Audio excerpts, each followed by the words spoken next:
بسم الله. شوف راهي طلعت الزيت كيما الملوخيه، راح نحط منها وصفه هايله وبنتها تهبل. شوفوا هنا الكفته كيفاش ما تفتحتش وقعدت مكعبره كيما لوحدها. على هذيك قلت لكم كي تحطوا الكفته نتاعكم ما تحركوهاش بزاف باش ما تتفتتش وتتفتح والطيب يعني مليحه. من بعد كي طيب يعني تقدروا تحركوها هكذا غير بشويه. الوصفه تاع نهار اليوم كنت حضرت معاها المطلوع كيما راكم تشوفوه. هنا راني جبت طرف تاع مطلوع راح نذوقها لاول مره. الصراحه راني متشوقه باش نذوقها وكنت خايفه انها ما تعجبنيش، لكن بنتها تهبل البنات، بنتها روعه صراحه. كاين اللي قالت لي ليها مي انا جاتني غريبه يعني الوصفه شوي، لكن كي جربتها صح وصفة هايلة وتستحق انك تتعبي ليها وتخدميها. يعني تحية لأهلنا وأخواتنا في تونس وشكرا على هذه الوصفة الرائعة. السلام عليكم، مساء النور، ان شاء الله تكونوا بخير بصحة جيدة. الفيديو تاع نهار اليوم راح نطبقوا فيه، راح نجربوا فيه عفوا وصفة المدفونة التونسية.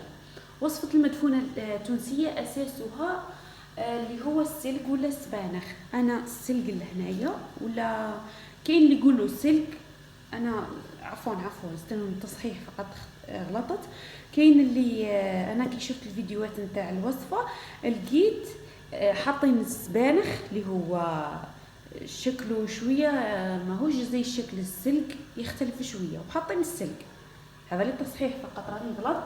انا هنا عندي غير سلك، وكاين اللي شفتها وجدتها غير بالسلك. انا هنا عندي سلك غسلته نقيته كما راكم تشوفوا. راني درت غير الورقه، هذو هربولي ديري غير الورقه فيها.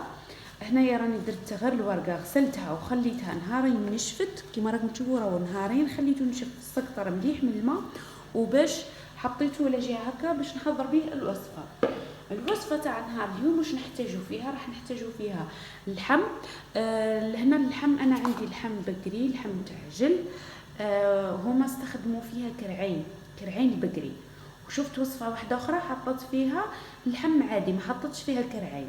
انا شريت لحم بقري عادي. وراح نحتاجو التوابل، راح نحتاجو فلفل احمر، ونحتاجو فلفل احمر هنا حار بطبيعه الحال يعني.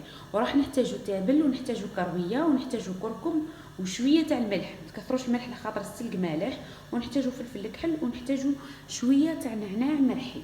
ورايحين نحتاجو راس تاع ثوم كامل، راس ثوم كامل. وراح نحتاج هريسه عربي. انا ما عنديش هريسه عربي كما يقولوا هما التوانسه، هريسه عربي اللي يخدموها في الدار. انا ما عنديش هريسه. راح ندير فلفل بالعبيد هذا حار كما نعرفوه. هنا الثوم تاعي والفلفل راني حطيتهم في الماء سخون. الثوم كان كونجلي، والفلفل حطيتهم في الماء سخون هكذا باش يطووني في التهراس. واش راح نديرو؟ راح نديرو شويه تاع الزيت، ما نكثروش ياسر خاطر راح نحطو السلق تاعنا نقليوه. هنا راني هكذا. هنايا الطرف هذو فيهم العظم، على بالي حبيت نحطهم هنايا، هما اللي نطيب بهم الوصفه. وهذوما راح نرحيهم نديرهم كفته. هذو راح نرحيهم نديرهم كفته، نخليهم على جهه. هنايا راح نضيف التوابل كما راكم تشوفوا عليها.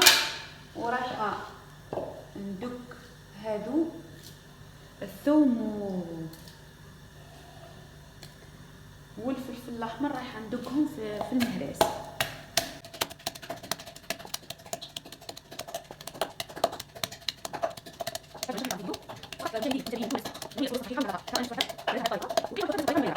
ما دقيتو مليح. راح ناخذ تقريبا اكثر شويه من نص الكميه، وشويه نخليها باش ندير بها الكفته.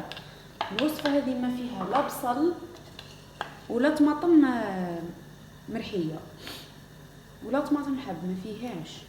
راح نخلي كميه قد هذه هكا نديروا بها الكفته. لهنا الوصفه هذه ثاني تجي فيها اللوبيا البنات.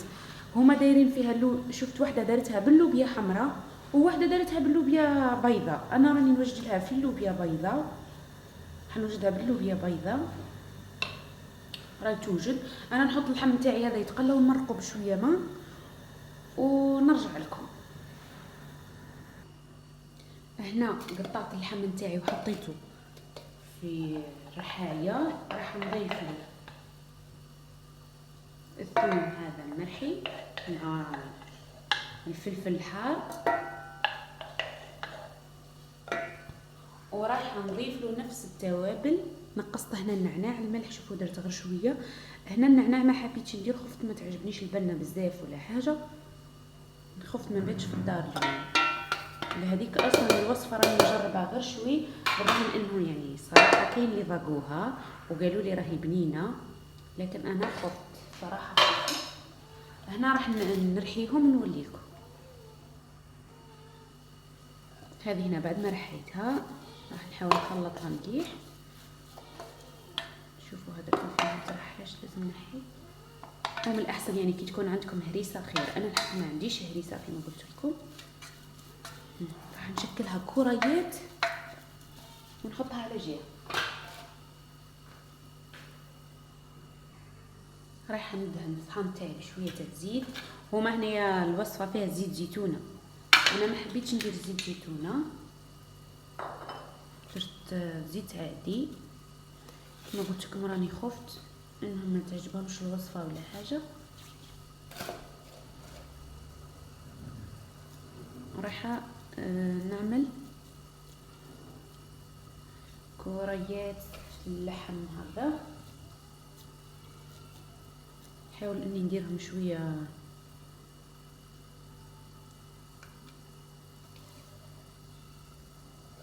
قد بعضهم.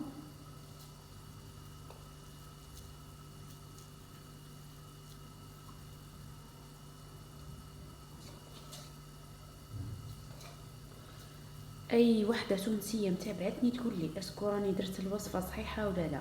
على بالي بلي لبستها في حكايه الهريسه وزيت زيتونه والنعناع، هذا نقصتهم شويه.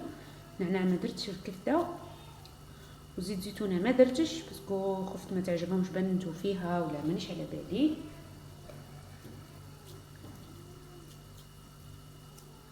فضوهم مليح هكا، كوروهم مليح باش يشدوا الرواح.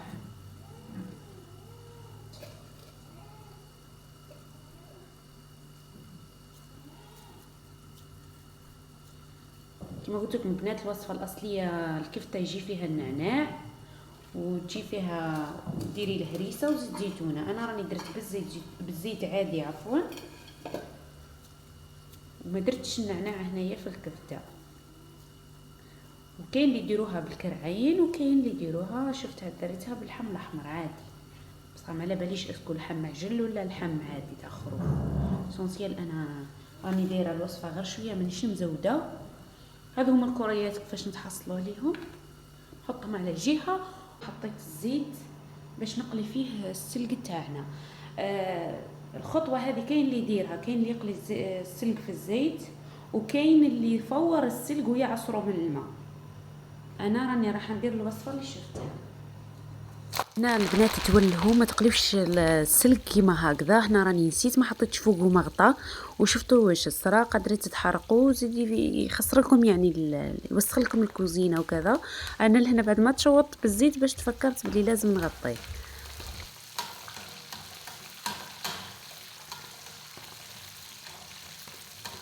مانيش راح نقطع الفيديو باش تشوفوني كيفاش نقليه، يعني لهنا ما تخليوش يتحرق، بقاو حركوا فيه بالطريقه هذه حتى يتقلى مليح ويحبس، يعني ما يبقاش يطرطق في الزيت، ومن بعد نحيوه.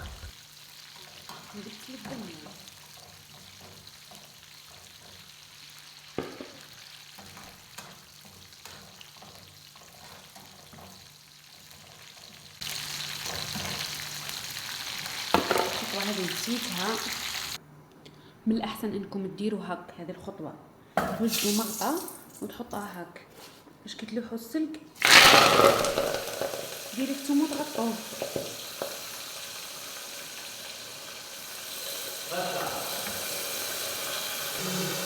غطيوه وتحركوا هاك.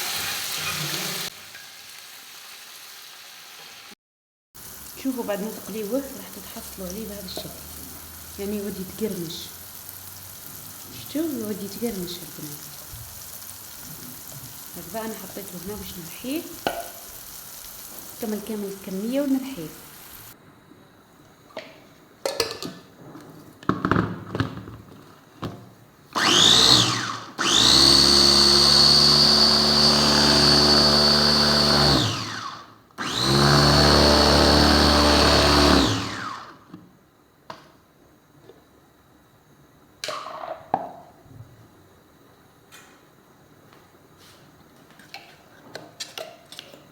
نرحي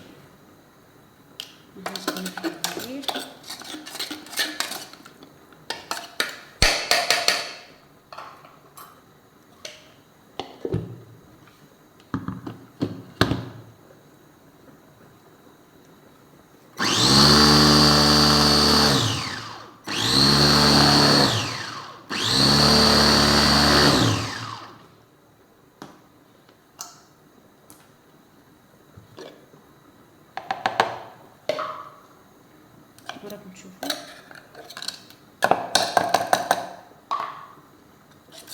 هذا هو كيفاش راح يكون.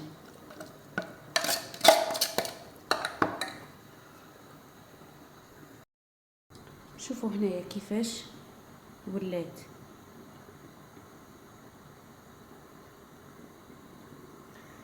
خاطر لازم تغطيوها كيما قلت لكم، لازم تغطيوه هكذا باش ما يدير لكمش كارثه ويطير عليكم الزيت ويحرقكم.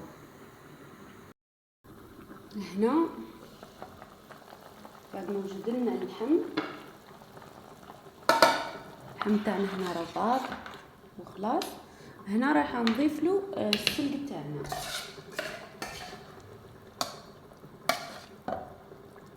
حطوه غير بالعقل هكذا باش ما يطيرش عليكم.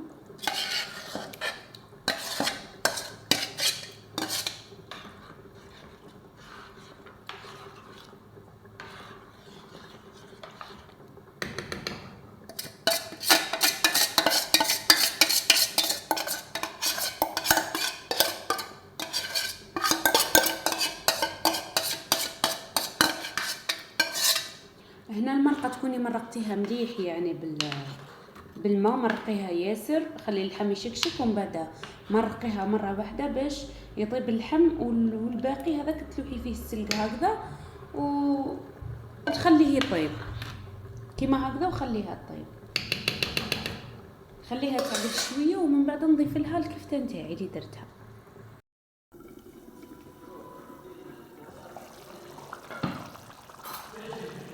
هنا راهي قريب توجد،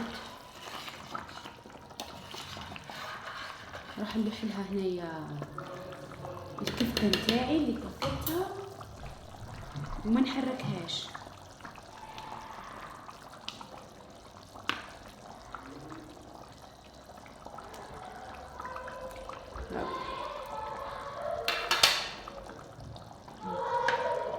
هكذا برك شويه برك ونغطي عليها ونخليها. هنا اللوبيا فقط البنات، قلت لكم تجي فيها اللوبيا. انا اللوبيا هنا هما في الوصفه الاصليه يعني تجي حبه اللوبيا طايبه شويه برك، ما تجيش طايبه بزاف. انا راي اللوبيا طابت لي بزاف، على هذيك مانيش راح نلوحها درك، خليها كي تكمل قريبه الطيب وانا نلوحها هكذا باش ما تتهراش يعني ما تروحش. نطلع في الزيت وراح نضيف لها اللوبيا.